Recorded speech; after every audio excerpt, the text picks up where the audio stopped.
draft rapidly approaching. Coming up, it is July 29th in Brooklyn, and one of the guys who's going to hear his name called that night, we're excited to talk with him here. That is Davion Mitchell from the champion Baylor squad. Davion, how are you?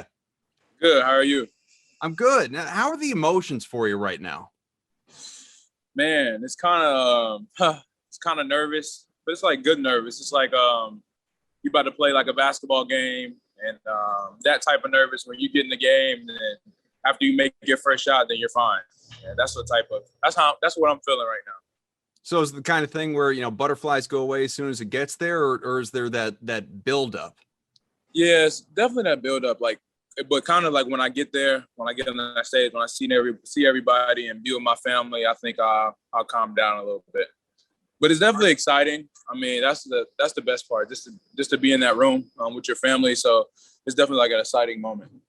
Are you a draft projections guy? Do you read what's out there? Do you think about that sort of thing, or do you just kind of live in the moment? I mean, it's kind of hard not to see it because I'll be on social media. I'm on Instagram, and I just download Twitter again. So it's like everybody got their predictions. So, I mean, it's kind of hard not to see it. But, I mean, I try not to think about it because at the end of the day, no one knows what's going to happen. So it's like they just making predictions off of, I don't know what they're making predictions off of. So, honestly, it don't really bother me at all. So do you laugh at some of it then when you're reading it and say, like, these people don't know what they're talking about?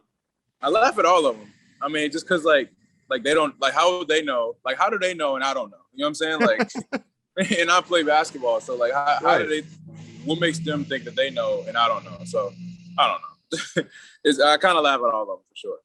So as we get closer to this thing then, and you coming off the national championship last year, which congratulations. I mean, it had to be just an incredible moment, one I'm sure you're still thinking about quite a bit. How much do you think success at that stage helped to elevate your confidence as you sit here now?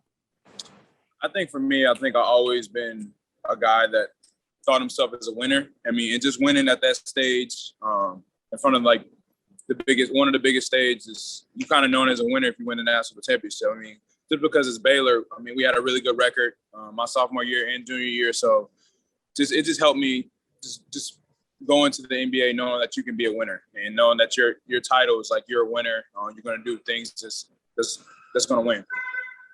I know, obviously, like people like yourself, you always think about team success first and foremost, but individually, it was a heck of a year for you as a junior there at Baylor, your second season with the Bears. I mean, career best in points, in assists, good year rebounding wise, really across the board. You shot better than ever from the field from three. So how would you explain that transformation, that jump? I mean, I think this is all comes from the work that I put in. I mean, I think every day I try to get better at something. I mean, especially as a basketball player, you want to get better every year. No matter how long you play, you want to get better at your stats every year, points, rebounding, just because, I mean, you've been in the situation. So my sophomore year, I've been in the situation. I knew the system.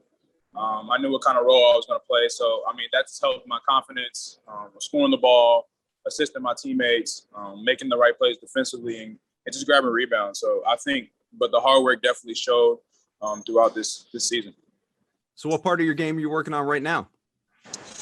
I mean, kind of just the same thing, like all aspects of the game. I mean, I feel like there's never a moment where my game's complete. So just working on everything, shooting the ball consistently, passing the ball, just being more athletic, finishing around the rim, floaters. I mean, a whole lot of things. It's not just one thing I wanted to work on. It's kind of like all aspects of the game. So I was focused kind of on the, offensive part of the game more than anything else, but you were the Naismith Defensive Player of the Year, obviously, really represented within the conference as well as across all of college basketball, considered by a lot of people too, something I'm sure you don't laugh at when you're reading these, all the pundits out there saying that you seem like you might be one of the most NBA ready guys in this draft class, especially among the, projected lottery picks. Is it something that, you really take pride in, that ability to space the floor, that ability to defend multiple positions? I mean, I think for defending wise, I think I've always been a guy where I'm a smaller guard. So, I mean, growing up playing against the bigger guys, like the high school guys and the college and the pros, I had to be able to do something that was really good to stay on the court. And I think defending was one of my things because you don't want to be that guy out there and everyone's picking on you. So I kind of had to be a guy where I need to lock up my guy so I can stay on the court. And then spacing the floor, man, that's all just come for working as those long hours in the gym, putting the time in, working on my form, working on just a lot of things with my shooting. So, I mean, that's where it's come from. Are there smaller guards in the NBA currently that I don't want to say necessarily that you model your game after, but in the sense that when you look at their ability defensively in particular, you know, guys that are lower to the ground but really solid at what they do, guys that you look at for inspiration? Yeah, for sure. I mean, there's a couple players. I mean, a guy that's won the championship, Drew Holiday, he's a really good defender. He moves his feet really well. He uses his hands, his arm. I mean, he's a little bit taller than me, but I think I can move my feet just as well. And just, I mean, I think this all comes from just pride, though. Being a really good defender is like, you got to take pride in it. You just got to love doing it. And also another guy, I mean, Patrick Beverly, he's a really good defender. He uses his hands really well. He can move his feet. So, I mean, those guys defensively I look at. And also Marcus Smart, being like a bigger guard. He's like a bigger, smaller dude, and I think that's what kind of I am. I'm not as skinny as the Patrick Beverly. I think I'm a bigger guard. So, I mean, I look at a lot of people, man. It's kind of hard to just choose a couple of them. You know what I'm saying? Yeah, absolutely. I mean, I'm a Celtics fan, so I see Smart going out there all the time, guarding all 5 positions. So I love watching him. Right.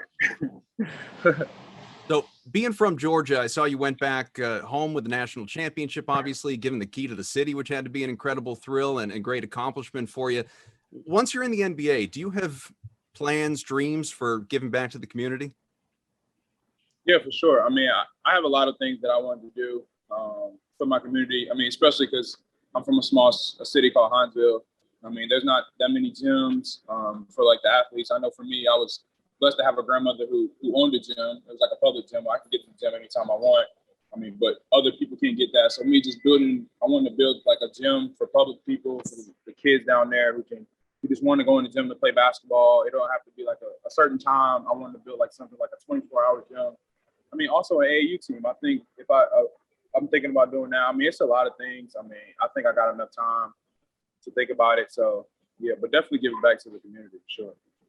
One thing that's really interesting about you that we haven't talked about yet is you have one of the better nicknames definitely in this entire draft class, one of the best nicknames that I can remember in recent history, quite frankly, and that's Off Night. Why do people call you Off Night? It also just came from my sophomore year. We was playing really good teams and really good guards that was like projected to go in the NBA, and I was just guarding them really well, and they wasn't having their special night. And 3 guys that came up, 3 GAs that was at Baylor at the time, Rim Miss Peyton and Matt Gray, they just came up like, man, they having off nights. We're gonna call you Off Night. And I was like, oh, I'm cool with it. And this came from there, and then everyone stuck with it, and that's what everyone called me. Do you have any favorite nicknames among players in the NBA right now? I mean, obviously we saw Greek Freak, win his first championship, Giannis Antetokounmpo, but there were so many others. Yeah, I mean, I would say a guy, the glove, Gary Payton, a defensive name. I think I like those names, like a defensive name. Also now in the NBA, I like the process with Joel Embiid, just because he trusts in the process. And I've kind of been a guy where I started from Auburn, then transferred, kind of trust the process too. And I think his nickname is real interesting too. Davion, this segment, it's sponsored by Crocs, and I don't know if you've seen the meme out there for Crocs sport mode versus casual mode. Have you seen this? No, explain. Can you explain? So yeah, let me give you a visual demonstration. I have a Croc right here. Okay, so this is now nobody would wear a Croc like this. I mean, obviously what Crocs are. Yeah. So this right here, relax, man, casual mode. This right here, sport mode, business.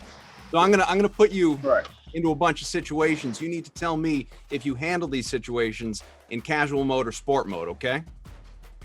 All right. All right. Yeah. I mean, easy enough. So something you like to do, playing video games. You're playing Call of Duty, Fortnite, whatever it is. Is that casual mode or is it sport mode? Ooh, that's a good one. I'm going sport mode because I'm always standing up. I'm kind of a guy where if something's going wrong, I'm standing up, I'm running around. So I'm saying sport mode now. Yeah, you got to lock that in. It's like, I mean, you got to be comfortable, but you got to be safe.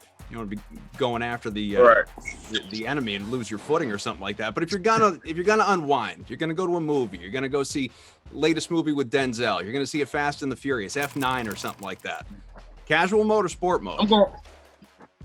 I'm going with casual, because I can just lay back, especially with the recliner chairs. It's in the movie theater. Kind of take the Crocs off if I want to. So casual. Yeah, you want to unwind, relax a little bit, have a popcorn. All right, Right. now what if you're getting out there on a stage, not the big stage on the court. You're getting out for the people. You're doing some karaoke. Okay, I know you like music. Future, you got Drake, whatever you want to listen to out there. You're performing in front of the people. Casual mode or sport mode?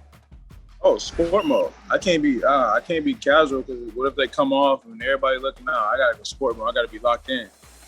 Yeah, it'd be a bad scene if you fell down right in front of everyone. At least you kept the mic in hand, be all right. You got a couple dogs, right? Mm-hmm.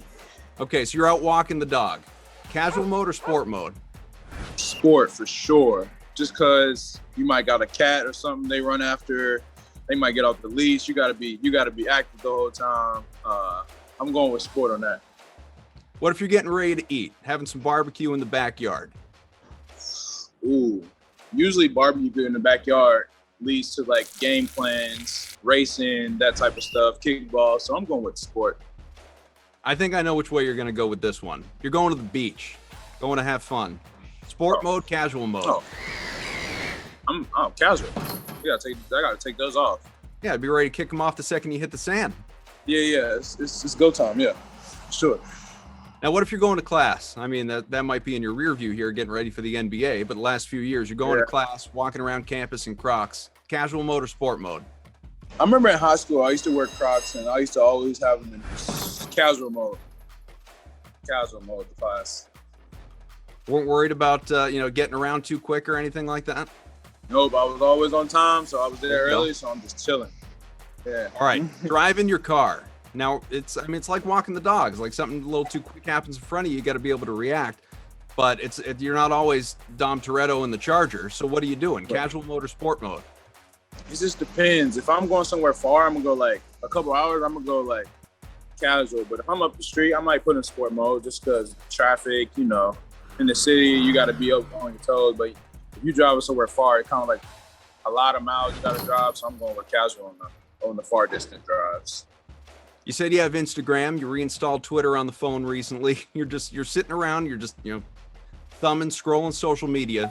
Casual mode or sport mode? Casual. Not really doing anything. Just casual. Keeping it low key. Totally get it. What about same kind of thing? You're still sitting. You're not playing. You're watching an NBA game. Which way are you going? Ooh. I'm going sport. Just because I'm into the game, especially last the NBA Finals. It was like I was into the game, standing up. It was like a crazy game. I'm going with sport on that one. Well, I read about you. You've always got a basketball in your hand, pretty much, right? You got one wherever you go, so you might just be standing around watching the game, dribbling right there in your place. Yeah, got to. I always got the ball with me, so gotta go sport mode on that one. Now, what if you're sitting and you're waiting to get selected in the NBA draft? Casual mode or sport mode? Whoo, it's a good one. I'm gonna go sport just because I don't know. I'm gonna just go sport on that one just because you'll be nervous. You're getting ready to run up on stage. Yeah. I'm gonna go sport on that one. Give Adam Silver that big hug. Absolutely. All right. Davion Mitchell, thanks so much for joining us, man. It's a real treat. No, thank you for having me. All right. Once again, obviously, be sure to check us out whenever you have the opportunity. And there is a free-to-play Crocs Draft Prediction Challenge that you want to enter a shot at $10,000 in total prizes. You can make your predictions. You can watch the draft. That is Thursday, July 29th. Find out if you will walk away a winner. This guy right here, he's going to for sure. Davion, thanks again. Yeah, thank you.